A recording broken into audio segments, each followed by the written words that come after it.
she told me press here. Okay. It's enough.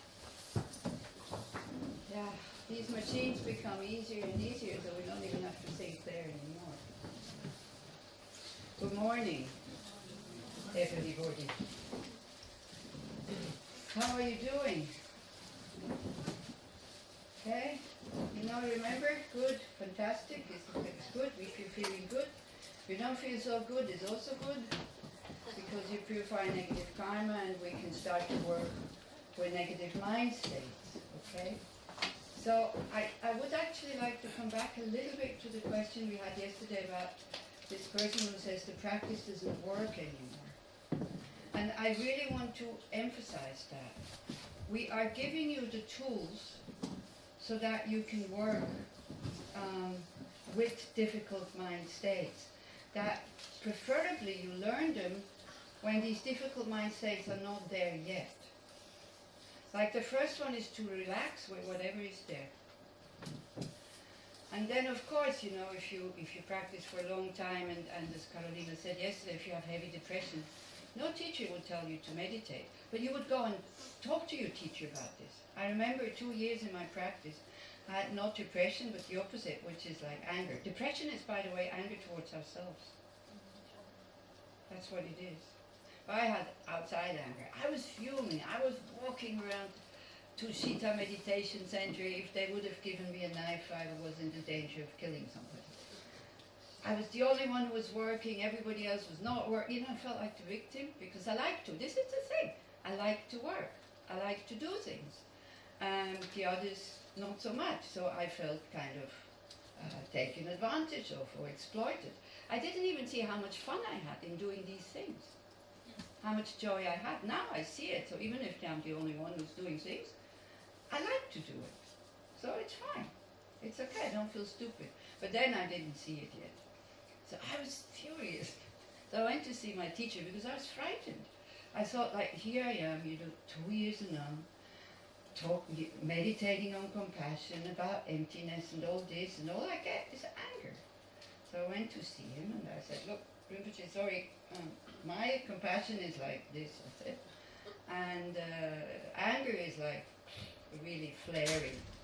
So he started laughing. He made fun of me. He said, who do you think you are? You practiced 2 years. What do you expect? So I was hoping that he would give me this wrathful practice. You know, I would do Yamantaka. It's a deity with fangs and, you know, like 9 heads and 14 arms and no, 36 arms and 14 legs, and you have to do very intricate visualizations, and it's really wrathful and powerful. I thought he would send me to do a retreat like that to transform my deluded anger into something positive. That's what I wanted, because I wanted to keep it. So then he said, meditate on the heart, or recite or meditate on the Heart Sutra. And I said, I was lying. I said, I did, it doesn't work. I didn't do it. But I had already decided in my mind that it wouldn't work. So I said, yeah, I do, but it doesn't work. And I didn't even notice that I was lying when I was saying it. It's only when afterwards, recounting the story, I thought, like, I totally bluntly lied to my teacher. Because I already knew what I wanted, and I wanted him to tell me that I can do what I wanted. So the other things that he tells me, which I don't want to do, like peaceful stuff, is like, no, doesn't work. This is how one is at the beginning. Then when you start to see the wisdom of these people, then and when you follow advice, even if it's difficult that it works, then you stop lying to them. Also when you see that they pull everything out of you just like that. They really know you inside out. And then you have this certainty, you can go and see your teacher, you don't have to fake. There's no point.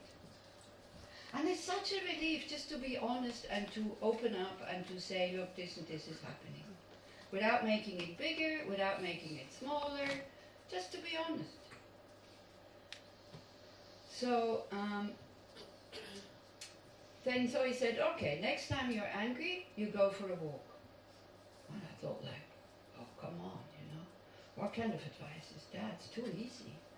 So then, half a day later, I went back up, and again something happened. I didn't want to hit the person I was so angry, but I wanted to hit the wall. So she said something, and I went like, about the I think it was a pillar. But I saw what I was doing, and I remember he said, oh, I should go for a walk. So I went for a walk. I don't know if you know Tushita. I hadn't even arrived at the Thai shop yet, and the thought came, I'm going to move out of Tushita. Because I had to remove myself from that difficult situation that I had maneuvered myself into, of being the victim. Everybody's watching movies. They did, that's true. And I was working. I did, that's also true. But that's okay. You know? So I moved out. Then I moved out, and then I started missing it. Because I was down at the library. And I don't know if you know Tushita. So library is like, the game at the library is Tibetan boy looking for Western woman so he can come to the West. And that happens in the evening. Parties. Ooh, is anybody allergic to incense, by the way? Are you all okay with it? Because otherwise I can turn it off. Please say, you know, if I ask these questions, are you okay? Is it okay that we do this? Is it okay that we do silence? So if you don't say anything, I think it's okay. So if somebody is disturbed by the incense, I can turn it off, so please say. Don't feel ashamed, it's okay. Some people are allergic to it. In some people's minds it creates tears and coughing. Minds, bodies. So anyway, so I moved out, and I saw that, one thing I saw, they could survive without me. That was terrible. Oh, that was so painful to see. And when somebody came and said, oh, you know, we really miss you. Oh, that was like balm for my wounded heart, you know. But they don't really miss me. So then, so I was 2 months down at the library. I felt lonely. Nobody, you know, there was no communal space. Everybody was in their room, and most of the people down there are lay people. So they are interested in you know, in partying until 3, 4 o'clock in the morning with like loud music and all that. It's a lay person's place, so it's okay for them to do that. It's not a monastery, it's just a library. So, so I did, what really saved me, I think, was my practices that I did every morning and every evening, and people started to hear it. And they said, wow, it's so nice that you're doing these practices. And some of them then joined me also because they won't like the puja that we did yesterday, or morning practice. I do Mahakala in the morning. I needed to do something restful, so that was what I was doing in the morning, Mahakala practice. So then I went to Kopan for another 1 month's course, and not really because I wanted to go, but because I felt lonely in the library. And out of place. I felt like a fish out of water. Yeah. Now I have less difficulties to stay with lay people all the time, because I've become very settled in my practice, and I'm happy with my practice. You know, I don't have to wish to go to the movies, because then I still had the wish to watch the movies also. But it's kind of against the vows, so I couldn't. But I wasn't happy with that vow. But by keeping the vow, then you settle into it, and all of a sudden it becomes okay, and you don't miss it anymore. This is why we're having vows, so that you are much more free, so that you don't need those things. Now I have no problem staying with lay people. Then I found it very difficult, because they want for you to have fun also. They want you, maybe it's good that because you have ordained people in Israel, maybe it's good for you to know. You see, you have compassion for them because they're not allowed to go to the movies. So you want to invite them and say, oh, but you know, it's a real Dharma movie. It has like, you know, it has a message in it and la la la, but it also maybe has a lot of sex, and it maybe has a lot of violence and all these kind of things. So just leave them alone. You know, if they say, no, I would rather not come, museum, theater, concerts, beach, all these kind of things, leave them alone. They have their practice. They're not feeling bored. Yeah? So that would be kind of wrong compassion. Or for example, because I saw Itzik running around like mad, preparing food and everything, so I asked him, is it okay? Itzik said, yeah, it's fine. Look at him, he beams of happiness. You're all exploiting him. He's doing all this work. But why is he happy? Because he wants to do it. So it's a matter of decision. And so when you feel guilty seeing him doing all this work, don't feel guilty, rejoice. He's happy to do all this work. It's great, because you come sometimes to Buddhist centers, everybody wants to do the work. And they start fighting about who should wash the dishes. So anyway, coming back to my Tushita, no, it's true.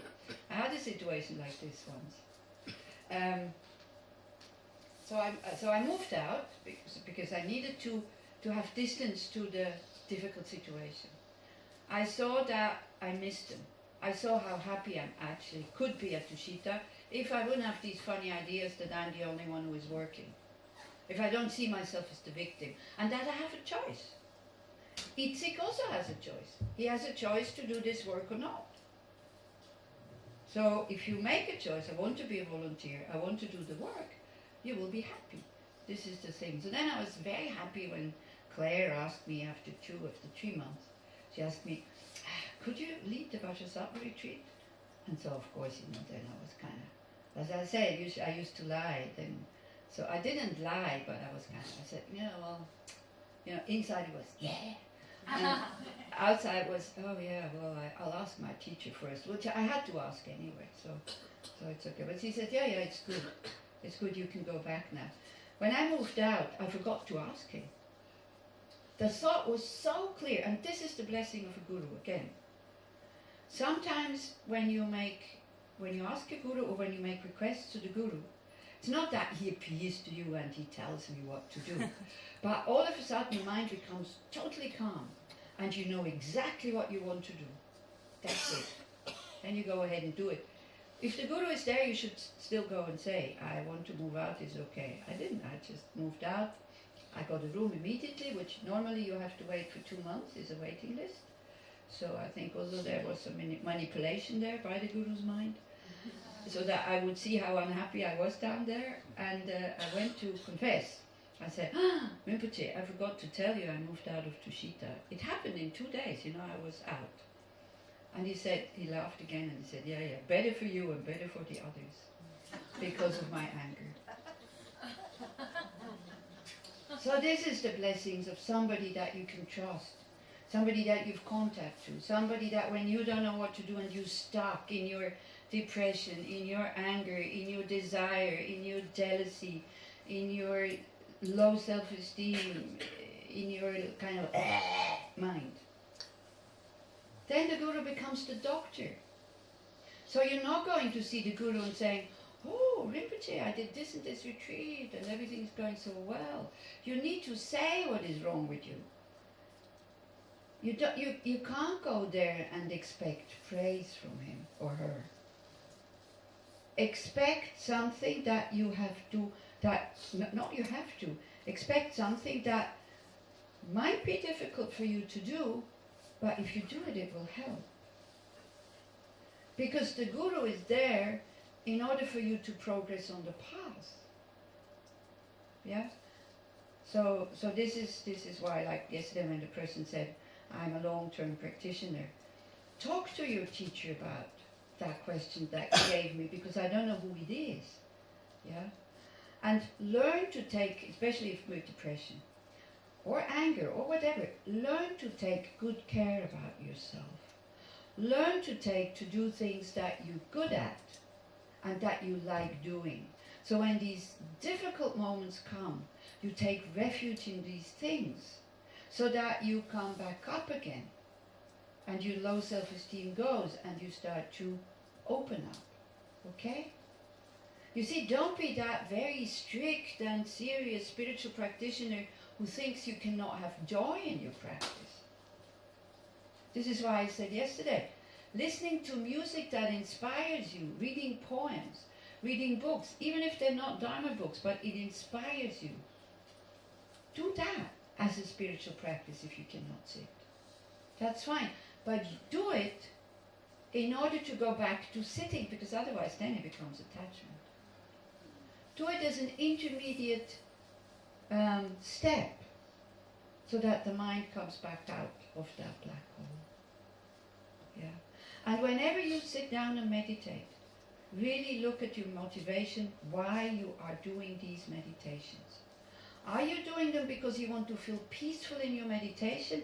Then you still don't know how to deal with your difficult mind when you go out. You see, we could kind of have a bigger hall, put on nice music, a very nice light, make everybody feel very comfortable, and I speak very soft words to you. Please now look at your heart and open it up, and loving kindness and all this. You would feel fantastic. You would. But then what? You come back home and there's a real mess at home, whereas you had to ask the kids or your partner to please, when I come home I might be tired, to please, don't make such a big mess. And the party is still going on, you're coming home and there's a big mess. What will happen to your peace? Huh? Finished. The bubble bursts.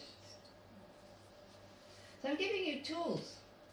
So then if anger comes up here now, it's fantastic.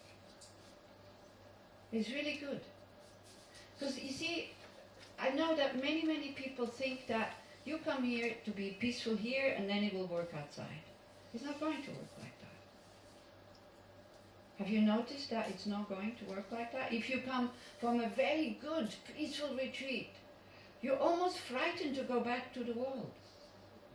If the retreat is really difficult and your normal world is actually easier, you're happy to go home. I don't want to say that in a cynical way, because that's the way it is. I mean, look at people who do really difficult retreats, like long sessions.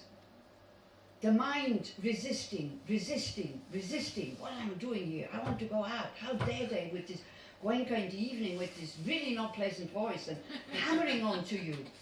How many of you have not had that thought? Can't he have a more pleasant voice? Yeah? In India, they put you into crowded spaces, windows closed, lots of mosquitoes, lots of Indians who fart and burp.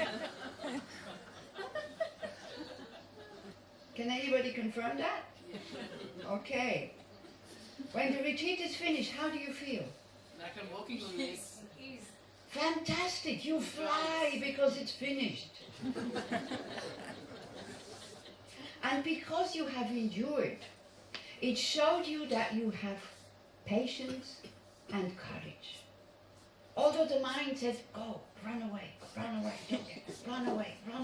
away, And then in the middle you start to calm down a little bit.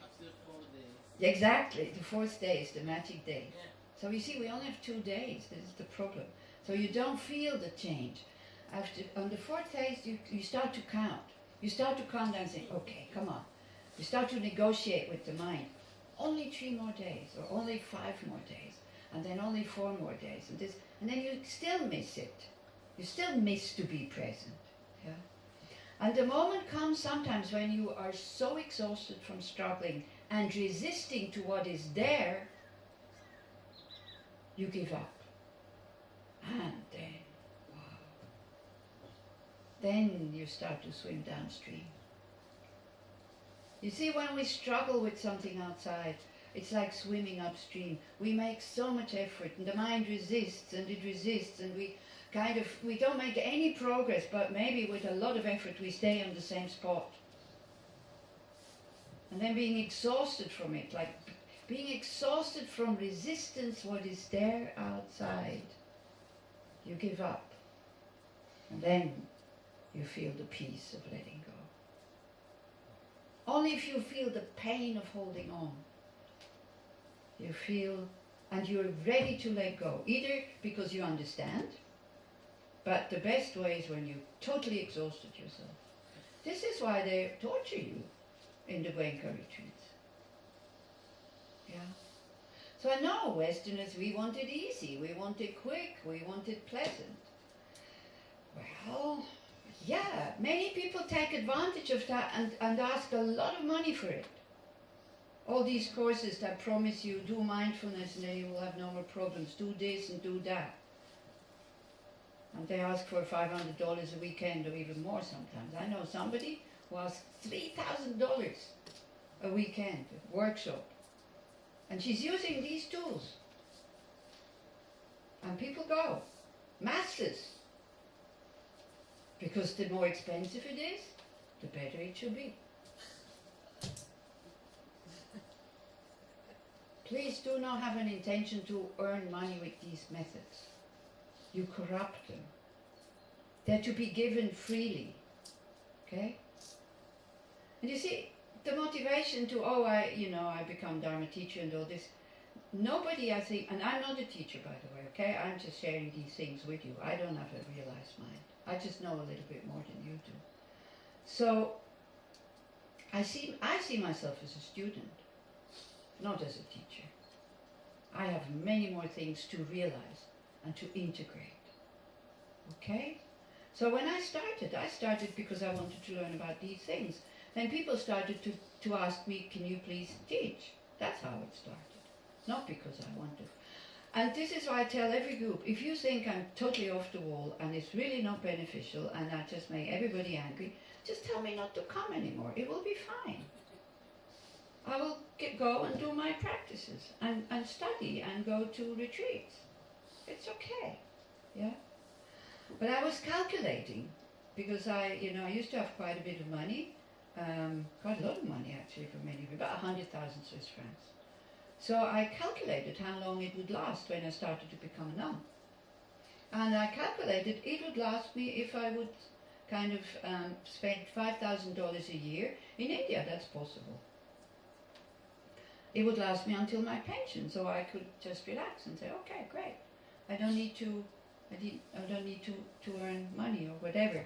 Then with the teachings, of course, the dana goes to the teacher. Like in Switzerland, we do 2/3 go to the teacher, 1/3 stays at the center because we have to pay the bills. But the thing, I can pass it on to people who need it. I can come here and do teachings. There's not enough dana. It's no problem. It's really no problem. So now in your mind, please don't go, okay, then I don't have to give her any money. That is not what I'm trying to say here. But I'm more talking to the people who organize these retreats. Do not try to gather a lot of dana in order to please the teacher. If they're not coming anymore because there's not enough dana or not much dana, then actually they should not be coming, to be honest. Yeah. They all have big projects, these people. So the more you give them, the better, because they use it for their projects. They're not using it for themselves. I don't have a project. I'm not a project person. But if any of you are in dear need of money, this is why I said, if you want good shower lotion, I can buy it for you. It's no problem. You see, with this kind of motivation, I just want to give the Dharma. I am at the moment in a position. There is nothing in the world that exists that I would want that I could not buy.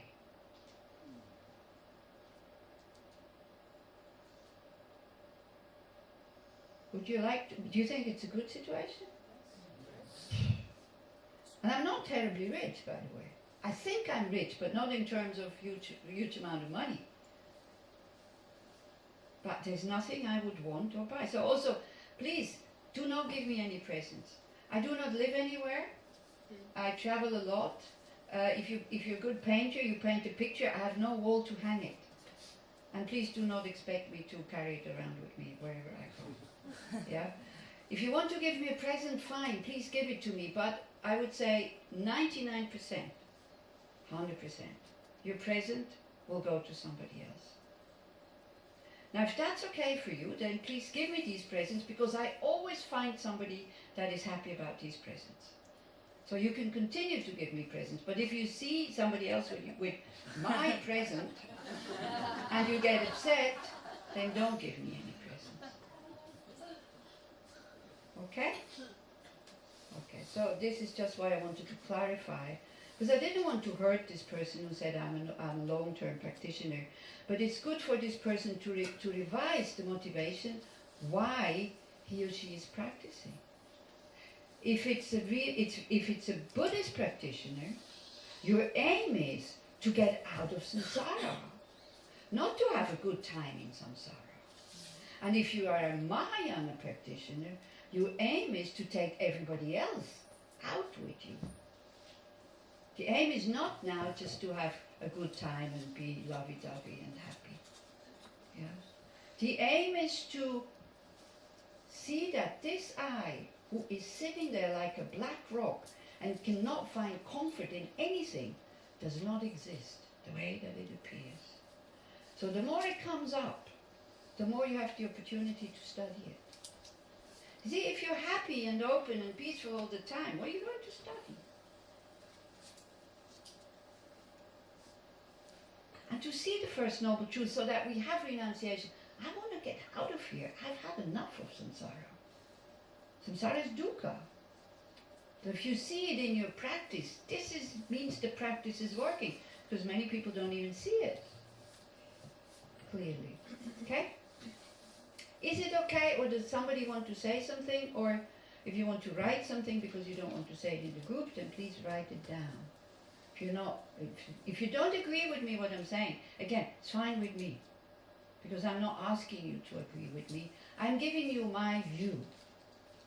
You look at it, and you think this view is useless, and then you drop it. And that's it. But if you came here because you just want to confirm your own view, well, you already have it, so yes. Can you please explain again the meaning of samsara?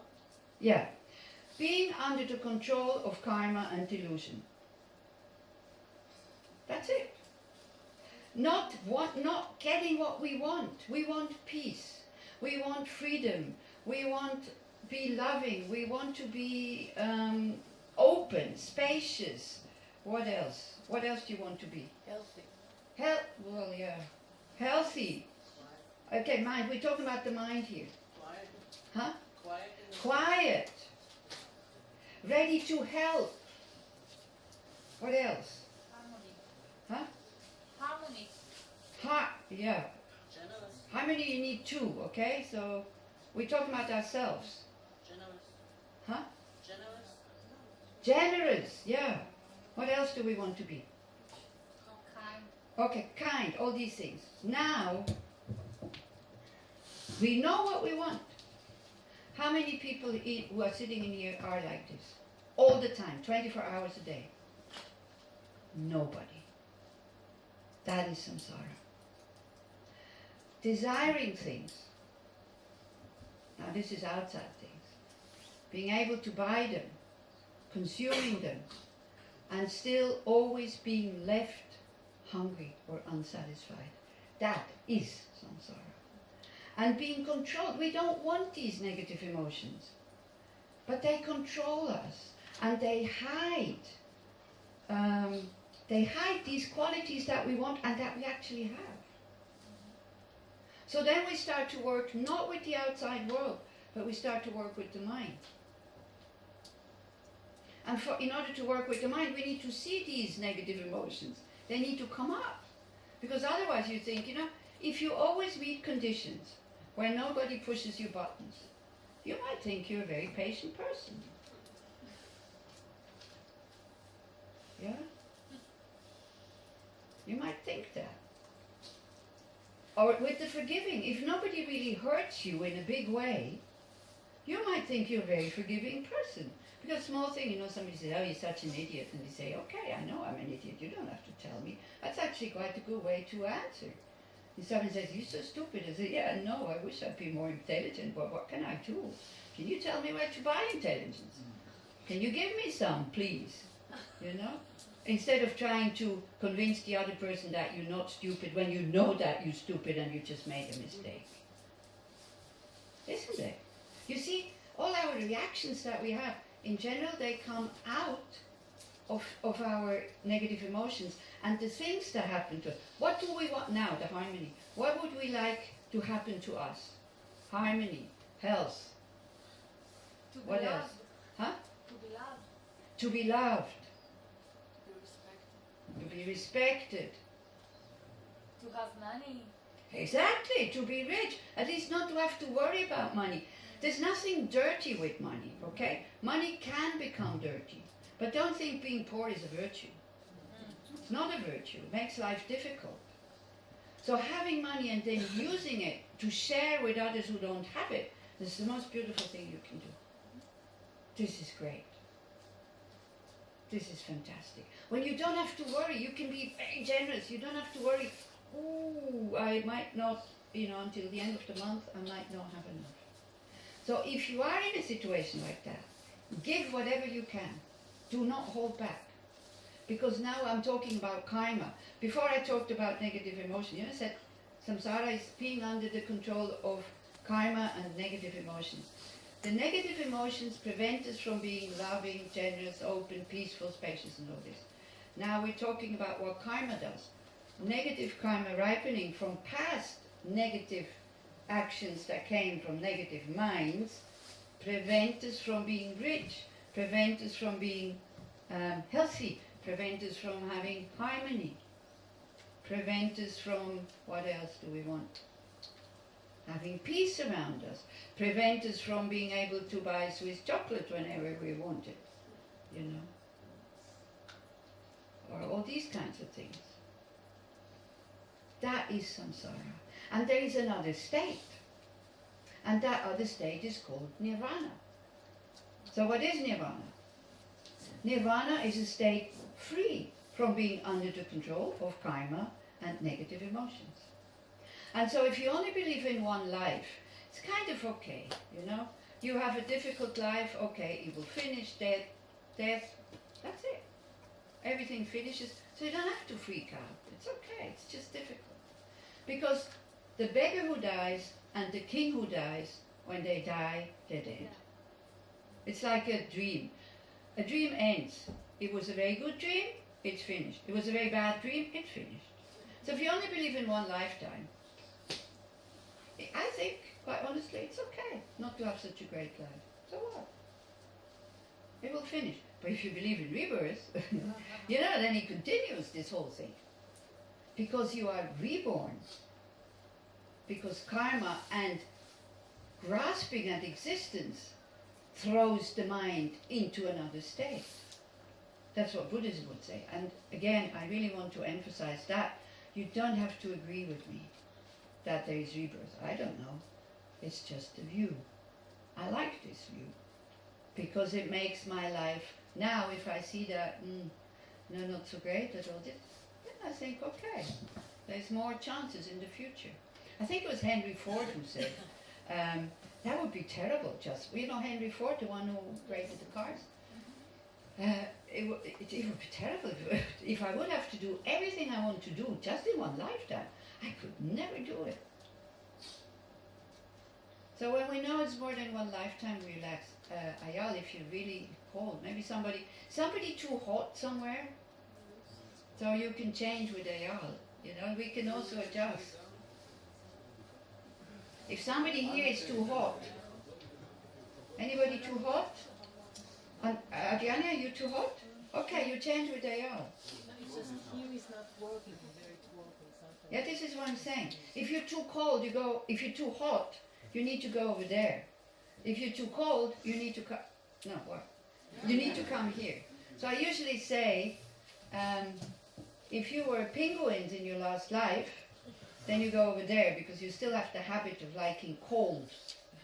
If you were monkeys in your last life, you need to come to the front. Okay. And again, let go. We will never be able to create an atmosphere in a room that pleases everybody. If we would have no air condition, people would be much happier because they would adjust. But here it's like the moment we think we can control, we start to manipulate. We don't work with the mind, we can never adjust, and we're anyway not happy. How much water goes down the drain before you have the perfect temperature for your morning shower? Amazing. So if you would have to carry your own water with your bucket, which we do sometimes at Ushita,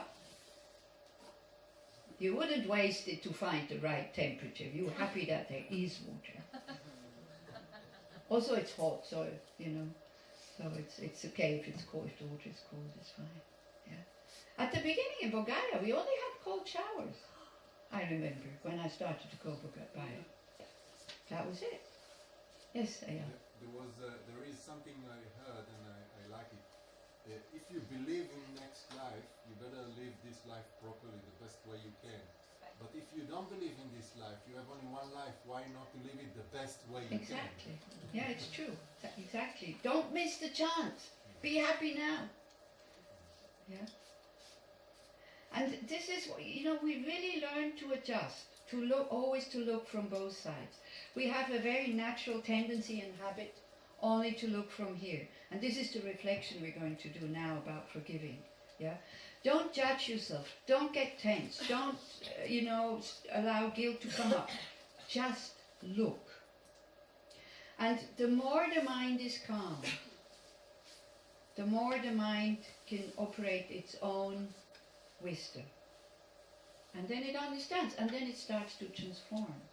You cannot force the mind to do anything at all. So again, the mindfulness is like, in the morning meditation, it's not for you to feel peaceful. If you feel peaceful, it's great. The morning meditation is to train the mind to learn to be present with easy objects.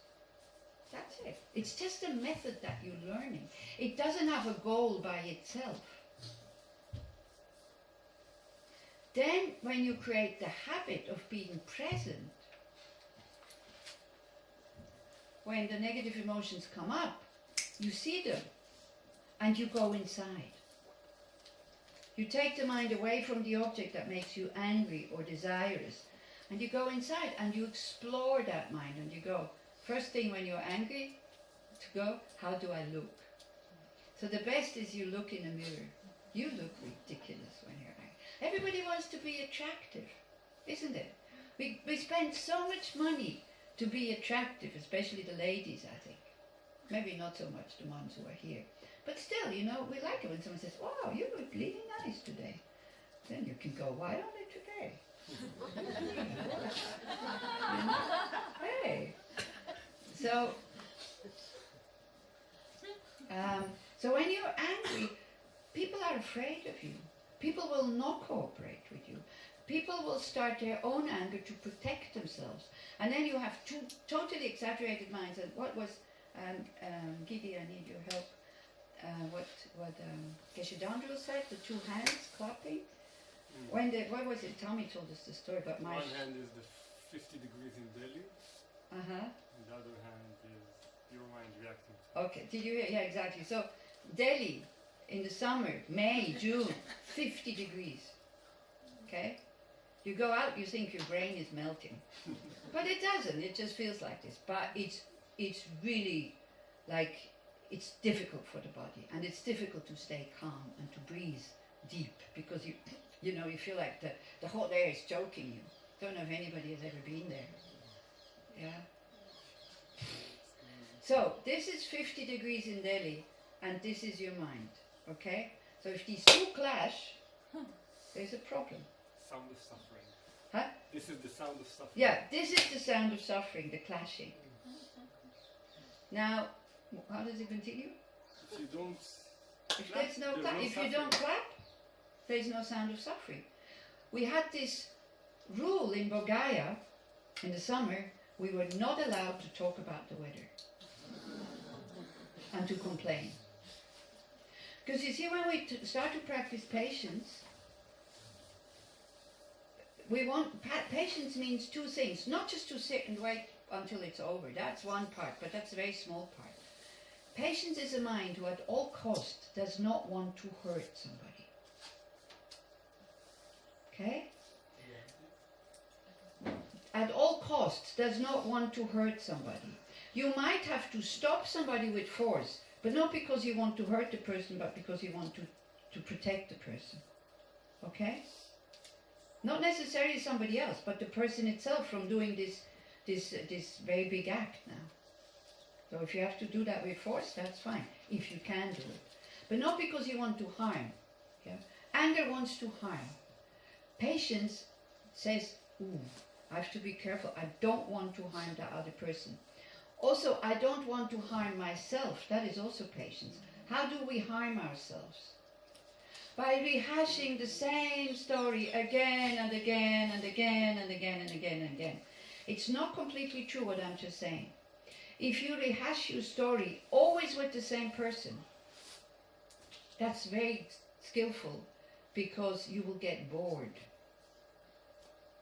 Because the person will just not be so interested in it anymore and will say, yeah, you're right, you're right, it's difficult, it is difficult, it is difficult. Your mind will start to understand, yes, it's difficult, but that's it, it's difficult. And then you get on with it. But we find always other people. And then there's compassion and understanding and open heart and, oh, you poor thing. Yeah? So we like somebody, this story from the Buddha, that the Buddha, not taking the arrow, the poisoned arrow of anger. If somebody aggresses you, you can take away your hand, That's the hand of aggression of the other person. That is your ego. And you can take away that ego, then the arrow doesn't hit anything. Okay? Your ego would be your own aggression. Then there's the sound of suffering. So the arrow falls in front of you, falls short. Yeah. Now you can either just let it lie there and say, because it's finished, the arrow is there, you're safe. But you can say, wow, look at this person. He shot this poisoned arrow at me. Isn't he bad? And he could have hit me. He could have killed me. And then my children would be without mother. And then this and this. And, oh, I don't have children yet, so that means my lineage is finished now. So that's his fault. But nothing has hit you. But this is how we continue with these stories. We don't even notice, hey, nothing happened. So when you do this, it's like taking the arrow up in your hand and trying it out if it's really poisonous, and you go, oh yes, it hurts. Oh yes, it's poisonous.